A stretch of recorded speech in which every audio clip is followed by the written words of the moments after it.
mesures, des dispositions, lesquelles, déjà, nous avons, sans vouloir faire de politique, un président de la République qui a débloqué une enveloppe de 500 millions d'euros pour la durée de son mandat présidentiel pour financer de l'innovation pédagogique et pour dire, dans le système éducatif, allez-y, professeurs, innovez, tentez des pratiques différentes de formation, d'acculturation, de pratiques pédagogiques, de remédiation, de consolidation, etc.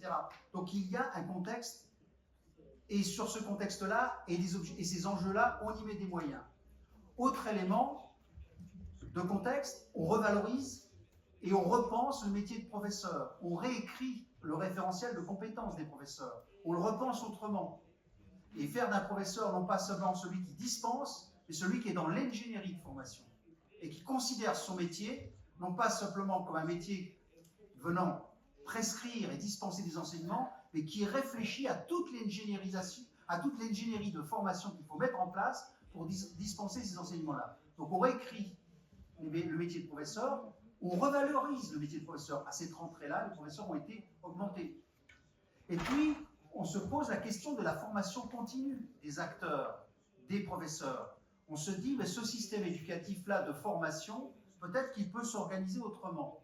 Et on crée dans toutes les académies, les écoles académiques de la formation continue, avec des objectifs très précis.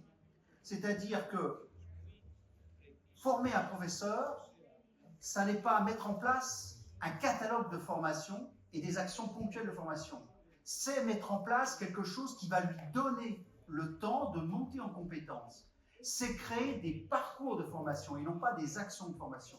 C'est clairement identifier les besoins, et c'est ce que vous faites, vous, dans le monde de l'entreprise. Quand vous voulez conduire du changement, vous identifiez les besoins inhérents à ce changement-là, eh bien, notre système éducatif va construire des dispositifs de formation qui vont être ancrés sur cette nécessité d'identification très claire des besoins et la construction de parcours de formation.